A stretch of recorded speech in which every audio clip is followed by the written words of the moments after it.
Congress party భారతదేశంలో ఘన చరిత్ర కలిగిన గ్రాండ్ ఓల్డ్ ట్రాంక్ పార్టీ. దాదాపు 140 సంవత్సరాల చరిత్ర కలిగిన ఈ సెక్యులర్ పార్టీ గత దశాబ్ద కాలంగా గడ్డు పరిస్థితులను ఎదుర్కొంటోంది. ముఖ్యంగా గత 10 ఏళ్లుగా ఏపీ, తెలంగాణలో పార్టీ పరిస్థితి దారుణంగా ఉంది. 2014లో బీజేపీ అధికారంలోకి రావడంతో కాంగ్రెస్ పార్టీ దేశవ్యాప్తంగా క్లిష్ట పరిస్థితులను చవిచూసింది.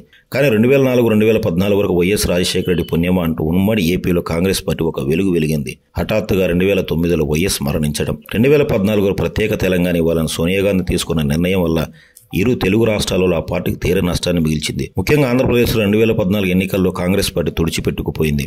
175 స్థానాల్లో 10 స్థానాలకు మాత్రమే ఆ పార్టీకి డిపాజిట్లు దక్కాయి. అంటే ఏపీలో కాంగ్రెస్ ఎంత గడ్డు కాలాన్ని ఎదుర్కొందో చెప్పవచ్చు. ఇక 2019లో వైసీపీ అఖండ మెజారిటీ విజయం సాధించడంతో కాంగ్రెస్ దాదాపు నామరూపాలు లేకుండా పోయిందని చెప్పవచ్చు. గతంలో దేశవ్యాప్తంగానే కాకుండా ఇరు తెలుగు రాష్ట్రాలలో ఓ వెలుగు వెలిగిన కాంగ్రెస్ పార్టీ ఇప్పుడు అనామక పార్టీగా మిగిలిపోయింది. తన ఉనికే ప్రశ్నార్థకంగా చేసుకుంది. మాజీ మంత్రులు, మాజీ కేంద్ర మంత్రులు కాంగ్రెస్ పార్టీలో హేమాహేమిలుగా పేరున్న వారికి సైతం 2019లో 100 కంటే తక్కువ ఓట్లు పోలైన దుస్థితి.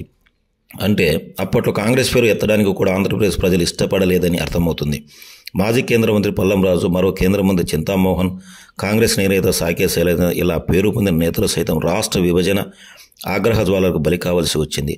సోనియా గాంధీ, రాహుల్ గాంధీ వంటి నేతలు వచ్చినా, స్వయంగా ప్రచారం చేసినా కూడా ఫలితం దక్కలేదంటే పరిస్థితి ఏంటో అర్థం చేసుకోవచ్చు. ఇక 300 మంది కాంగ్రెస్ నేతలు వైసీపీలో చేరగా మిగిలిన వారు రాజకీయాల దూరంగా ఉంటున్నారు. ఇటువంటి పరిస్థితుల్లో తెలంగాణ కాంగ్రెస్ పార్టీ అధికారంలోకి రావడం, పొరుగు రాష్ట్రం ఏపీపై కూడా కాంగ్రెస్ పార్టీ ఫోకస్ చేస్తోంది. అందులో 2024 ముందు ఏపీలో వెంటిలేటర్పై ఉన్న కాంగ్రెస్ను బతికించి అధికారాన్ని గట్టబెట్టిన వైఎస్ రాజశేఖర తనయురాలు వైఎస్ షర్మిల రూపంలో ఏపీకి చెందిన బలమైన ఇమేజ్ ఉన్న నేతను కాంగ్రెస్ పార్టీలో చేర్చుకొని తిరిగి పార్టీని బతికించుకోవాలని చూస్తుంది. కానీ గత ఎన్నికల 151 సీట్ల అఖండ మెజారిటీతో గెలుపొందిన వైఎస్ జగన్ ఒకవైపు, 45 ఏళ్ల రాజకీయ అనుభవం ఉన్న చంద్రబాబు, జనంలో చరిస్మా ఉన్న పవన్ కళ్యాణ్ వంటి నాయకులు మరోవైపు అధికారం కోసం పోటీ పడుతున్న తరుణంలో ఏపీలో కాంగ్రెస్ పార్టీకి దాదాపుగా చోటు లేదని చెప్పాలి. అయితే వైసీపీ నుంచి టికెట్ దక్కని కొందరు నేతలు, టీడీపీ, బీజేపీలకు వెళ్లడం ఇష్టం లేని మరికొందరు నేతలు తమ రాజకీయ అస్తిత్వం కోసం కాంగ్రెస్ కండువా కప్పుకునే అవకాశాలు మాత్రం కనిపిస్తున్నాయని రాజకీయ విశ్లేషకులు అభిప్రాయపడుతున్నారు. గత 10 ఏళ్లుగా కేడర్ చిన్నాభిన్నమైన నేపథ్యంలో ఒకవేళ షర్మిల ఏపీ చీఫ్గా వర్గాలు చేపట్టినప్పటికీ అనూహ్యమైన మార్పులు వచ్చి కాంగ్రెస్ పార్టీకి మంచి రోజులు వచ్చే ఛాన్స్ చాలా తక్కువనే చెప్పాలి.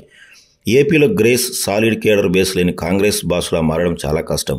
అధిష్టానం ఆదేశిస్తే ఏపీ కాంగ్రెస్ షర్మిల రూపంలో లీడర్ దొరికినా కేడర్ ఏది అన్న బేతాళ ప్రశ్నకు మాత్రం సమాధానం చెప్పడం కష్టమే.